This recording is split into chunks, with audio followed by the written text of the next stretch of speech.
বাংলাদেশের রাজনীতিতে শেখ হাসিনার উত্থান ও পতন যেভাবে হয়েছিল, যে ভারতে থাকা অবস্থায় হয়েছিলেন আওয়ামী লীগের সভানেত্রী, সে ভারতে বসে জেনেছেন দলের কার্যক্রম নিষিদ্ধ হওয়ার কথা, পেয়েছেন মানবতা বিরোধী অপরাধের দায়ে মৃত্যুদণ্ডের সাজা। পৃথিবীর ইতিহাসে সরকার প্রধান হিসেবে দীর্ঘতম সময় ক্ষমতায় থাকা নারী শেখ হাসিনা রাজনীতিতে যার উত্থান পতন দুই ছিল নাটকীয়তায় ভরা। বিশ্লেষকদের মতে প্রায় ৪৫ বছর ধরে বাংলাদেশের রাজনীতিতে প্রবল প্রতাপের সাথে নিজেকে দৃশ্যমান রেখেছেন শেখ হাসিনা। কখনো আওয়ামী লীগের সভাপতি হিসেবে, কখনো বিরোধী দলীয় নেত্রী, আবার কখনো প্রধানমন্ত্রী হিসেবে। ৪.৫ দশকে দেশটির রাজনীতির মাঠে অন্যতম কেন্দ্রীয় চরিত্রে ছিলেন তিনি। বাংলাদেশের রাজনীতি নিয়ে কথা বলতে হলে শেখ হাসিনার নামটি আসবে। ১৯৭৫ সালের এক সামরিক অভ্যুত্থানে সপরিবারে নিহত হন বাংলাদেশের রাষ্ট্রপতি শেখ মুজিবুর রহমান। দেশের বাইরে থাকার কারণে প্রাণে বেঁচে যান তার দুই মেয়ে শেখ হাসিনা ও শেখ রেহেনা। কোণঠাসা হয়ে পড়া আওয়ামী লীগ ১৯৭৬ সালে সামরিক সরকারের সময় পলিটিক্যাল পার্টিজ রেজুলেশনের পিপিআর এর আওতায় নতুন করে নিবন্ধন নিয়ে রাজনীতির মাঠে দৃশ্যমান হতে শুরু করেন। তবে নেতৃত্ব নিয়ে কোন দলের মধ্যে ভাঙ্গন দেখা দেয়। পরে দলটির নেতা আব্দুর রাজ্জাক, ডক্টর কামাল হোসেন এবং বেগম জোহরা তাজউদ্দিনের উদ্যোগে শেখ হাসিনাকে দেশে ফিরিয়েই দলের হাল ধরার সিদ্ধান্ত দেওয়া হয়। ১৯৮১ সালের ফেব্রুয়ারিতে আয়োজিত এক সম্মেলনে শেখ মুজিবুর রহমানের মেয়ে শেখ হাসিনাকে দলের সভাপতি নির্বাচিত করা হয়। এই ঘোষণার সময়ও শেখ হাসিনা ভারতে ছিলেন। দলীয় নেতা হওয়ার ২ মাস পরে দেশে ফেরেন তিনি। বঙ্গবন্ধুর কন্যা, এই কারণে দলের মধ্যে তার একটা সর্বজনীন গ্রহণযোগ্যতা ছিল। সেই আবেগ কাজে লাগিয়ে তাকে সভাপতি করা হয়। তার মধ্যে স্বাভাবিক কিছু গুণও ছিল, যেমন নেতৃত্বের।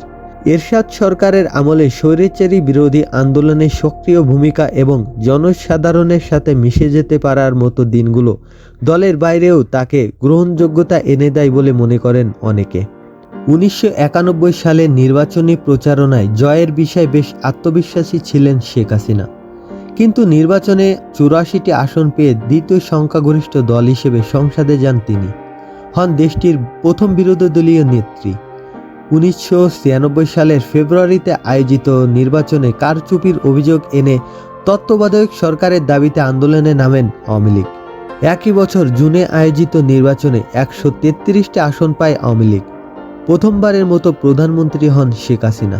তার সরকার ৫ বছর মেয়াদ পূর্ণ করে ২০০১ সালে বাংলাদেশের ইতিহাসে প্রথমবার সংঘাতহীনভাবে ক্ষমতা হস্তান্তর করেন। অষ্টম জাতীয় সংসদ নির্বাচনে জোটবদ্ধ হয় বিএনপি এবং জামায়াতে ইসলাম। হেরে যায় আওয়ামী লীগ। সংসদের বিরোধী দলীয় নেত্রী থাকার সময় ২০০৪ সালে আওয়ামী লীগের এক সমাবেশে গ্রেনেড হামলার শিকার হন শেখ হাসিনা। সেই হামলায় নিহত হন ২৪ জন, আহত হয় আরও অনেকে। এই ঘটনার ২ বছর পর বিএনপি সরকারের মেয়াদ ফুরিয়ে এলে তত্ত্বাবধায়ক সরকারের প্রধানের পদ নিয়ে অনড় অবস্থান নেয় আওয়ামী লীগ। এর ফলে সৃষ্ট রাজনৈতিক সহিংসতার জের ধরে ২০০৭ সালে জারি করা হয় জরুরি অবস্থা। সে সময় আলোচনায় আসে -2 ফর্মুলা।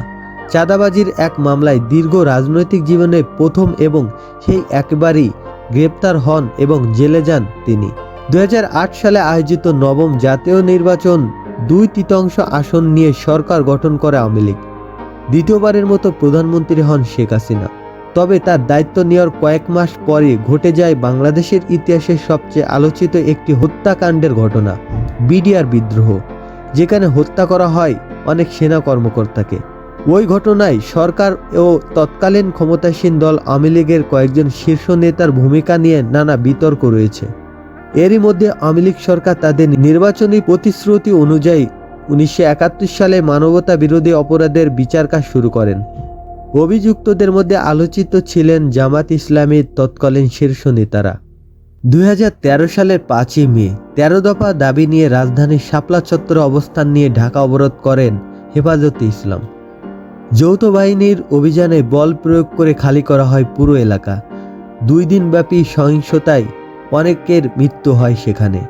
এছাড়াও ২০১৮ সালে দমন করা হয় ছাত্রদের নিরাপদ সড়ক ও সরকারি চাকরিতে কোটা সংস্কার আন্দোলন। এই সবগুলো আন্দোলনই শেখ হাসিনার আমলে হয়েছিল এবং সেগুলো দমন করেছিল তার হেলমেট বাহিনী অর্থাৎ ছাত্রলীগ ও যুবলীগ। বিশ্লেষকদের মতে 2024 সালে দ্বিতীয় দফায় সরকারি চাকরিতে কোটা সংস্কারের আন্দোলন ও একই প্রক্রিয়ার অনুসরণের চেষ্টা করে শেখ হাসিনার নেতৃত্বাধীন আওয়ামী লীগ সরকার। আন্দোলন দমনে নির্বিচারে চালানো হয় গুলি। সহিংসতার মধ্যে কোটা সংস্কার আন্দোলন রূপ নেয় সরকার পতনের আন্দোলনে। 5ই আগস্ট গণঅভ্যুত্থানের মুখে দেশ ছেড়ে ভারতে চলে যান শেখ হাসিনা। শেখ হাসিনা দলের সবাইকে বাঘের মুখে ফেলে দিয়ে গুটি কয়েক সঙ্গী ও আত্মীয়দের দেশের বাইরে পাঠিয়ে দিয়ে নিজেকে নিরাপদ করে রেখেছেন। শেখ হাসিনার বিরুদ্ধে সমালোচকদের সবচেয়ে বড় অভিযোগ হলো তিনি বাংলাদেশের নির্বাচনী ব্যবস্থাকে প্রশ্নবিদ্ধ করেছেন, আর তা করার প্রথম ধাপ ছিল তত্ত্বাবধায়ক সরকার ব্যবস্থা বাতিল। অনেকেই মনে করেন শেখ হাসিনা ক্ষমতায় থাকার চিরস্থায়ী বন্দোবস্ত করার ইচ্ছা ছিল। তিনি নিরঙ্কুশ ক্ষমতা চাইতেন, যা তিনি প্রকাশ্যে বলতেন।